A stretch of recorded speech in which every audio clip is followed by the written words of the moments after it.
Rich, obviously not the result you'd hoped for, but how pleasing was it to get a full run out?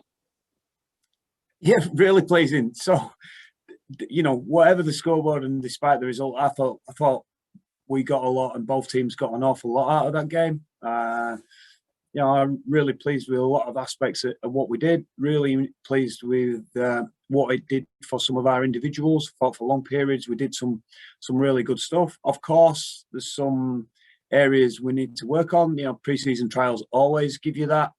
But I think we've come out of it from where we're sitting, knowing the preparation that we've actually had for this game. We've come out of it with a stack of positives and very much knowing what we've got to work on over the next couple of weeks. From your perspective, how much different is it actually getting a run out and playing against another team as opposed to just pre-season training in terms of seeing those areas that you need to improve? Yeah, vital. To be honest, I'd love to do it again. I'd love to sort of do it in 2 weeks' time with the league starting in 3 weeks when we can sort of get who we need to back on the field. Clearly we're going to have probably 5 or 6 players added into this for round one. So our preparation and leading with those guys is going to be limited. But that's what I'm referring to from the game. I can look through and see, a stack of positives from the individuals that I really needed to see it from too. And at the same time, we challenged some of the young kids to put themselves forward. And I thought there were some terrific efforts from some of those guys too. So yeah. It's always really dangerous pre-season trial games. I think last year we played Bradford and had a convincing win, then we won away at Wigan, and then we had it handed to us by LFC in round one. So you can always read into it what you want. But as I say, I felt there's a couple of areas in how they scored tries, a bit of a disappointment to us. But I thought on the whole, we saw a lot of intent from our guys.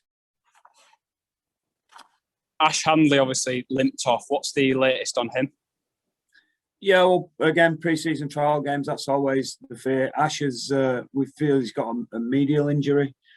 The extent of it won't be known until tomorrow. We'll get him scanned, but clearly we think Ash is clearly one of our best players. And if it is a medial, then he's going to, depending on the severity and grade of it, he's probably going to face a race to be fit for round one. I guess on the flip side of that, a lot of, like you mentioned, a lot of the young lads stood out. I thought Jack Broadbent was one in particular when he shifted to full back in his place. Is it reassuring in a way that you've got those young lads to rely on should someone like Ash not make round one?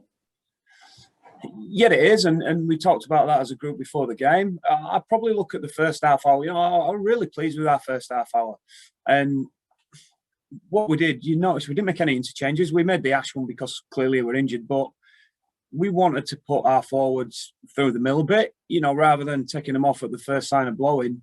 And that's what I'm saying about the scoreboard, why we weren't necessarily perturbed by a 16-4 scoreline at half-time, because we purposely put Michaletsky, James Donaldson, Cruz Lehman, Cameron Smith. We purposely wanted to blow them out, as close to 30 or 40 minutes as we could, because we thought that would be terrific practice for us moving forward. And what I really liked about the last half hour, when we did make some changes and we had a relatively inexperienced team out, I love the way that they went after him.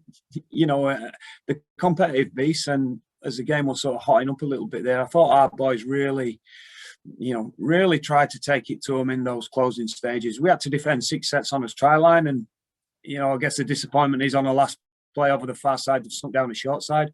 But I like the way that in the sort of final 15, 20 minutes, as I say, we really went after it. So plenty of positives, plenty of work-ons. Disappointed we hadn't come through unscathed. Obviously a big one with Ash Handley, so we're going to have fingers crossed on that. Happy with some of the younger guys showing, and at the same time clearly give us a couple of guys that we know there's some work-ons for us, but probably everything we expected, guys, if I'm honest. And just finally from me, you chucked on Morgan Gannon and Levi Edwards at the end. Yes. They're not afraid to get stuck in, are they? No. My only disappointment is, with Jared O'Connor, and those two boys, we couldn't get them a little bit longer game time. But when we're in the situation where there were some boxes we needed to tick in terms of preparation for some guys that probably in front of them at this stage. But no, Morgan put himself in for a carry really early. He's a big, strong, physical kid for such a young kid, and he rolled his tackles really well. And Levi, as you're saying, he likes to get his hand on the ball and run with it. And he got a bit lively at the end there. Bit of youthful excitement got the better of him, I think. But no, they're two guys that, again, I'd like to see them play more in more experienced company, because I think they're both tremendous talents. And I think the guys that we can be really excited about the talent they have, but the people they are as well. Cheers, Rich. Thanks, Jack. Rich, just on Jack Broadbent, it's easy for us to be able to hear a lot more when we're here. When he went to fullback, he didn't mind bossing some of those senior boys around the pitch. He was very, very vocal. That must be quite encouraging. Yeah, Jack's a player that he brings that to training, Matt, every day. Whether it's the smallest skill drill or hand-eye drill, Jack's professionalism, attitude, talk, communication, the vocal nature, what you heard today is the norm for him. He's just a super young professional that plays in multiple roles and knows his role in whichever job he goes. So, pleased to see him get away for his try. I thought Jermaine McGilvery, it was going to be a foot race, and Jermaine's no slouch. So I'm pleased that Jack, he had a little bit of start on him, but I'm pleased that Jack managed to sort of carry that through. But no, Jack's as I say, super young professional. Whatever job you ask him to carry off, he'll do it to his absolute best of his ability. And his talk and communication is like that every day at work. King Vuniyayawa, he probably had a tough start. It didn't quite go to plan the first couple of minutes. How did you feel he grew into the game? Well, I think the surfaces for starters. We noticed him in warm-up. I think we're going to have to address his footwear situation pretty quickly. Both him and Bodine, Bodine's been, Bodine's had a pretty patchy pre-season. And as those two guys went on, that's at the time when I think we did 6 back-to-back sets on his try line. So, it really gassed them out at that first sort of 12, 13 minutes of the second half. So what we did, Matt, we took them off because we just felt that, we wanted to see, we wanted to stay in the game at that point, and to do the 6 sets, we felt that would only blow them out. So we got them off to get them a little bit of a breather to hopefully give them more of an opportunity in the second stint. I thought he showed some bits of why we've given him the opportunity. The line break where, he possibly should have scored on that one. And as you saw from some of his carries, when he gets the ball early and he ramps up, he's certainly got some bump in it, and he's a big guy that's hard to handle. He can whack people when they get in his zone, but we'll be looking for some improvements in him. His defensive movements at times. We needed to see some changes of speed in there, particularly when we were on his try line. But we're not expecting too much too soon from King either. Do you know what I mean? I think we always felt that he'll need a settling in period, and he'll learn some good lessons from today. And we'll do a review with him and look for some improvements next time out. You mentioned the footwear. What's I don't want to call it an issue. Is he just not got the right studs in or something like that? Well, I think I've just been to check his boots. I checked his boots after warm up, and no, he probably needed some longer studs in today, mate. They weren't short by any stretch of the imagination, but north of England at this time of the year when he's throwing it down, generally you need a couple of options out there. Some players cope all right, but yeah, I just felt at times we saw him slipping and sliding, which is not an uncommon problem actually, but it's just something that we need to educate him on moving forward. Yeah, he's probably never had the need to have longer studs with where he's played the rest of his rugby in the world. It will have been a shock to the system at times today. Well, my memory is long enough to remember Carlaw Park being a bit of a mudfest. Phil Kaplan will be nodding away there. He'll remember some test matches in Auckland where it gets ankle deep in mud. But no, that's a tiny fix up. And as I say, we saw We saw some good glimpses of him, but at the same time, there's certainly some areas of improvement for him too. Zayn, obviously not risked. Can you just give us an update on what happened with Zayn and how he is? Yeah, well, as you know, we've got a number of sort of ongoing issues injury-wise. We had a bit of a camp week as such. We had a sort of slightly more intense week this week at training. We had a big 3 days, Monday, Tuesday, Wednesday. And then Friday we had a reasonable session. And it was a fairly heavy pitch. You know, we've been hammering the 4G surfaces, as I'm sure most clubs have, being the sort of, I guess, in a very wet winter, as we know.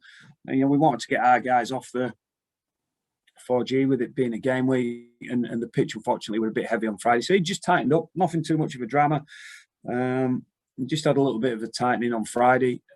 He was keen to play, but we just thought safety first. You know, we knew the conditions were going to be like this at the weekend, and we didn't want him to play and aggravate it and get, you know, pull up sore and miss the bulk of this week. You know, our preparation over the next 2 weeks is going to be vital into round one.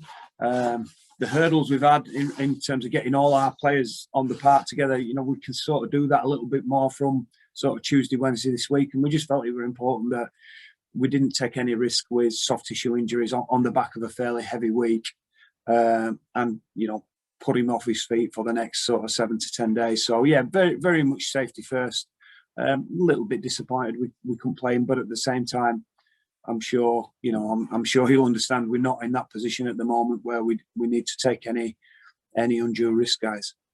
And just on Ash, finally from me, is it? Yeah.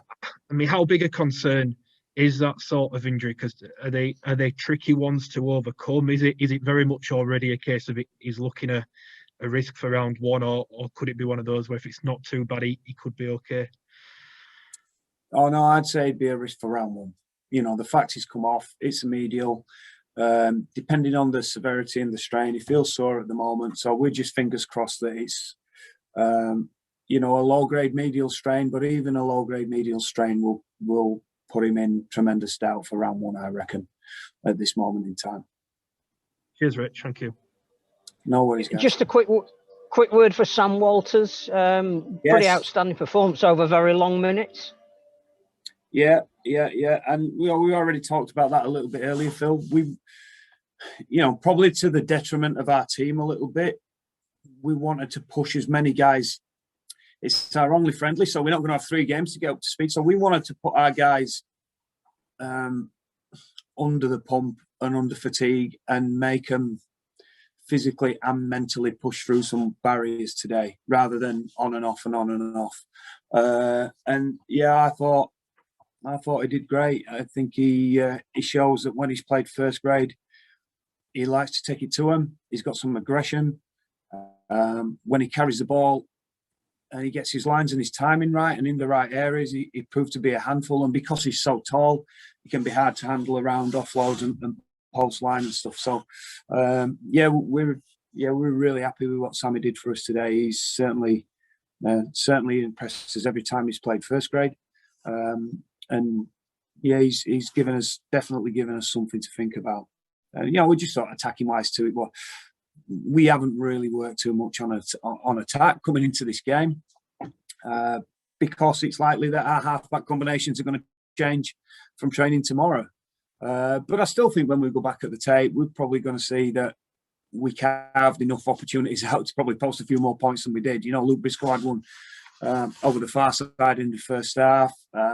We had one where we hit the lead runner down on this right-hand side in the first half instead of pulling out the back where we got 3-on-1. Brad Dwyer had the ball stolen going over the try line. So I'm not, you know, you can see I'm just not unduly concerned by looking at scoreboards today. I thought we got plenty of positives out of it, whether that be collectively, individually, or in terms of our young guys too. So great exercise for both clubs, I thought, fellas.